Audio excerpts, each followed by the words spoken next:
Hi, viewers. This is Upesh Jain, founder and host of the Exec Talk channel, here with Dilip Saraf, LinkedIn's top career coach.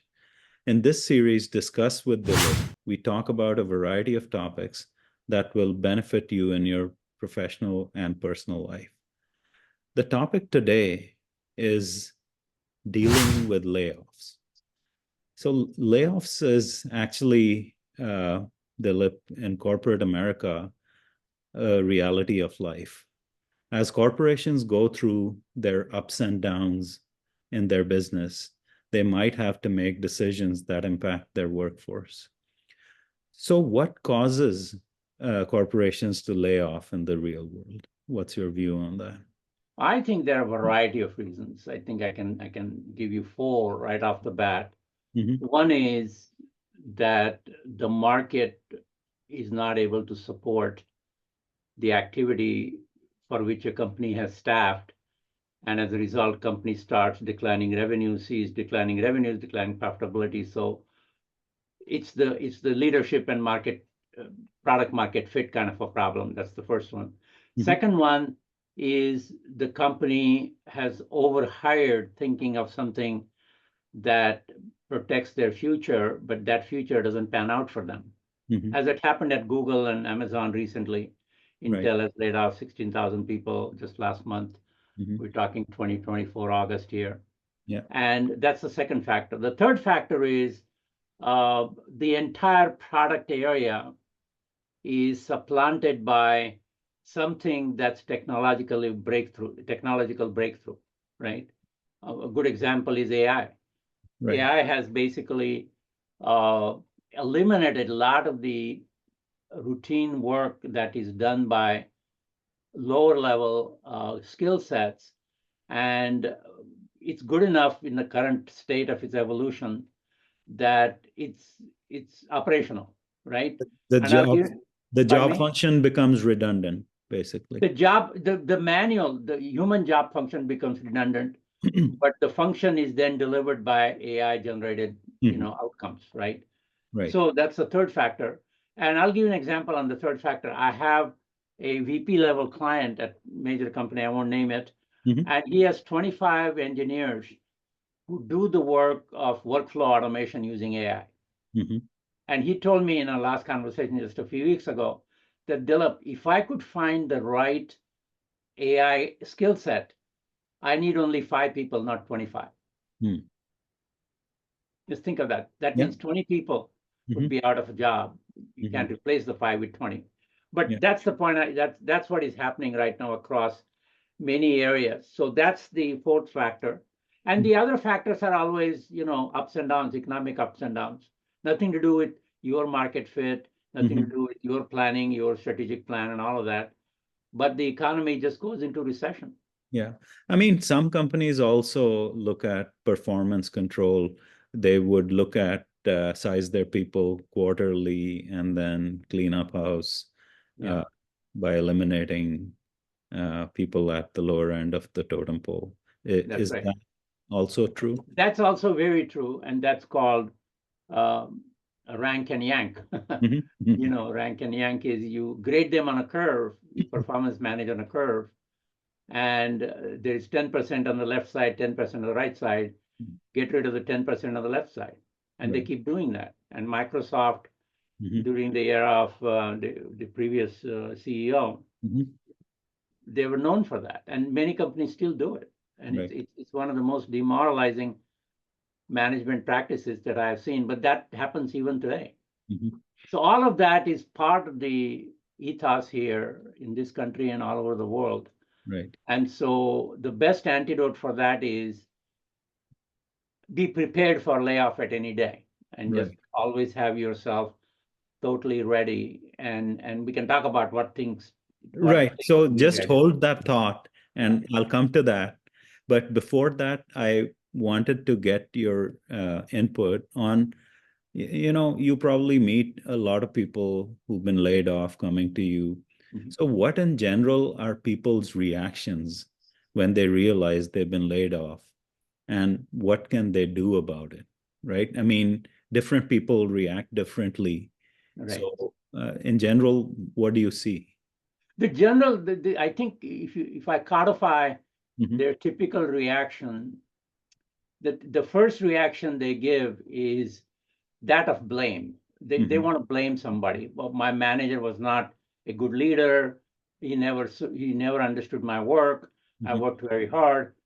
It's a denial and a blame game, right? I Mhm. mean, this is typically because people want to show that they are worthy of the trust that was given to them and that somebody betrayed that trust. That's where people It's feel not their comfortable. fault. Yeah. It's not their fault, Mhm. and they want to make sure when they come to me that it's something that happened because of some external cause, not of their own doing. I'm not saying that they had done something wrong. Right. I'm Right. sure that there is some ways that they could contribute to their own wellness in a company, Mhm. and coming to that, Sure. if they see there are a lot of signs that people ignore, and I have gone through 3 layoffs, by the way, Mhm. so I've Mhm. experienced that myself firsthand, and Right. I've gone through all the emotions.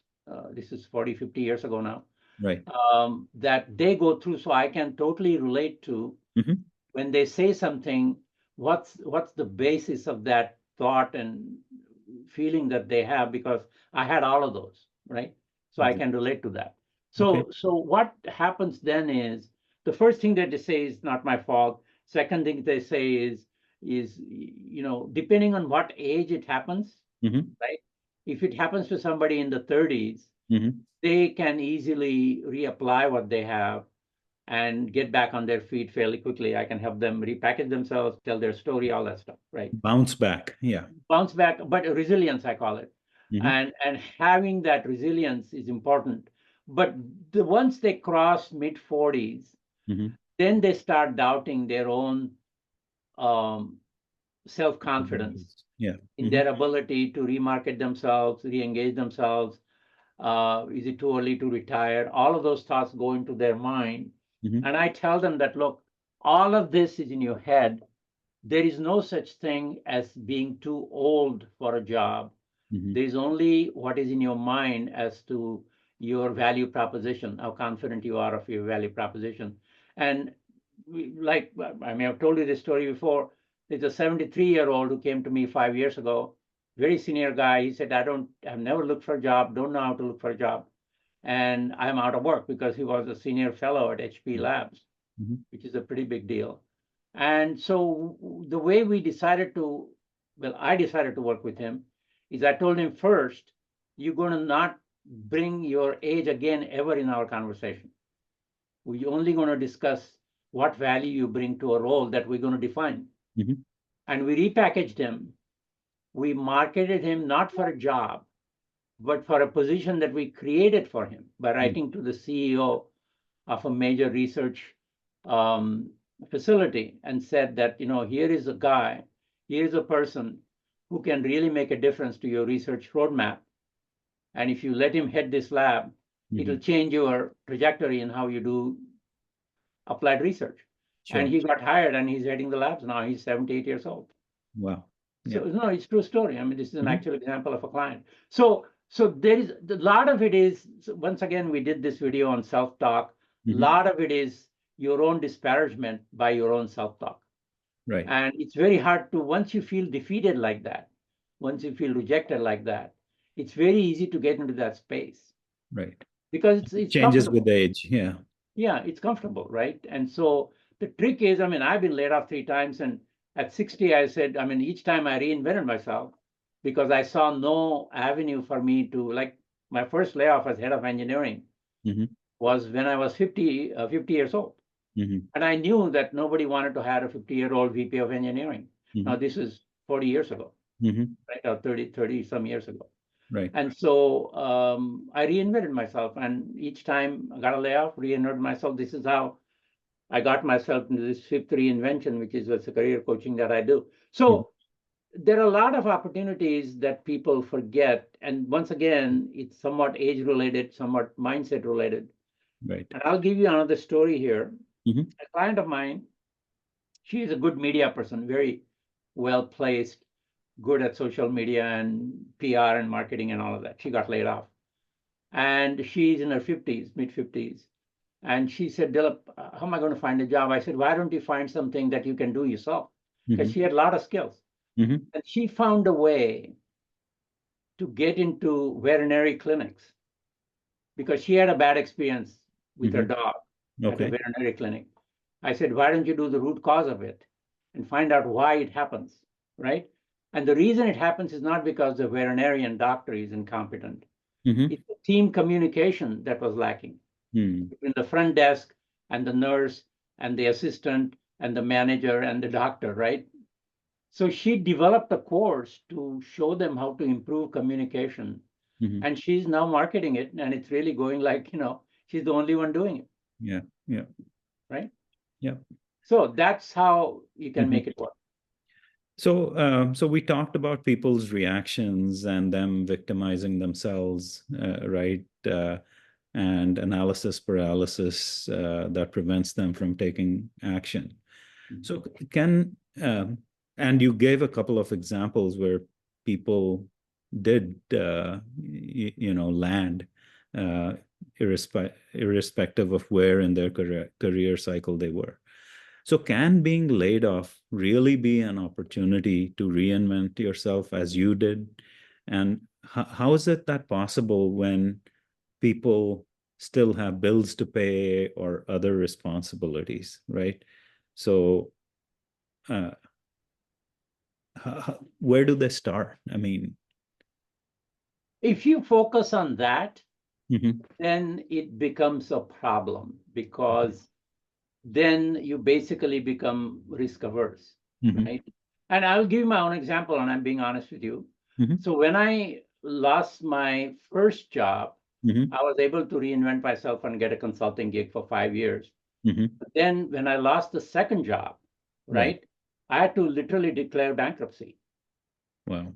Mm, and sell my house. We lost our home, and we were homeless for for a few months, I see. literally. I By see. by homeless, I mean we did not have an address. Right. We stayed in a cheap hotel Mhm, until we found some ways to bootstrap ourselves. So mhm. I've gone through all of that, Right. right? And, So, but if I had said, if I reinvent myself, you know, I don't have any money to pay bills and all of that, I didn't even think about that. I said, if we go bankrupt, we'll go bankrupt, but I'm going to do this because nobody's going to hire me at 62. I right. knew that, Yeah. right? So you have to take some bolder risk, and I don't disclose this normally, Mhm, but the point I want to make is when people know that I've lost 3 jobs, I've been laid off, mhm, I've lost my home, I've become homeless, and I've gone bankrupt, people say, gosh, mhm. I never had to go through that, Right. right? And they Yeah. take some solace in the fact Mhm, that I'm better off than Dilip was 40 years ago. mhm. And I'm okay with that. I mean, Yeah. I'm not ashamed of that fact. It just happened. And my Right. wife was very supportive, and my family understood it. And Yeah. nobody said, Dilip, you screwed up, this doesn't work for us. Nobody even said that. Right. Yeah. I mean, you're a living and breathing example of Yeah, that. right, right. And you So, need those blows. You mhm, need those blows to see your resilience. yeah. I'm not saying you want to take those blows. That's not what I'm saying. Yeah. But you should be prepared to accept those blows Mhm, if you focus on what you want to do versus what will happen if you can do. You see what I'm saying? right. So, last question on this topic. What kind of resources can people tap into to help their situation? I mean, one obvious one is, the help you provide, but what kind of resources are available for people? There are plenty of resources. I mean, there are, uh, you know, government resources available, Hmm. EDD, Employment Development Department, a Hmm. lot of resources on YouTube. There's a lot of noise as well. I mean, Hmm. there's a tremendous amount of noise in self-help. And the only example I can give you is especially because I'm one of the top coaches, I get at least 5 to 10 solicitation every single day about how to improve my coaching business. And I'm not kidding. Hmm. We'll show you how to market yourself. We'll show you how to create email campaigns. We'll show you how to generate W income in 30 days every single day on LinkedIn. Right. So coaching, there are 5 million coaches on LinkedIn now, Hmm. but coaching the coaches has become even a bigger business. You see what I'm saying? Yeah. Yeah. So it's endless. So So, there are a lot of resources. That's the answer I want to give you. okay. And you need to find, but the thing that I say to people Hmm. is don't waste your time wading through noise. Go after something you know has worked for your friends, your colleagues. Look up recommendations on LinkedIn, talk to people. It's an investment you're making, and don't be deterred by costs, Mhm. because if you spend the right $1,000 with the right person, you can get many times over if you land correct job in a timely way. What's important is to take the action and do something every day towards your next gig. And And your mental health. I mean, yeah. I known people Mhm. who kept missing interviews, going badly, Mhm. doing poorly on the interviews. And all of a sudden, their marriage started falling apart, their health started falling apart. You see what I'm saying? Mhm. The cost, the price they pay is enormous. Right. Okay. Thanks, Dilip, for Thank you, your sir. uh, comments on this topic, and especially the relevant, personal stuff you shared here, which should be like a motivator for most people. And next time we will be back with another topic. Oh, Thank great. you It's very been much. a great discussing this with you. And thank you for your time. You're welcome.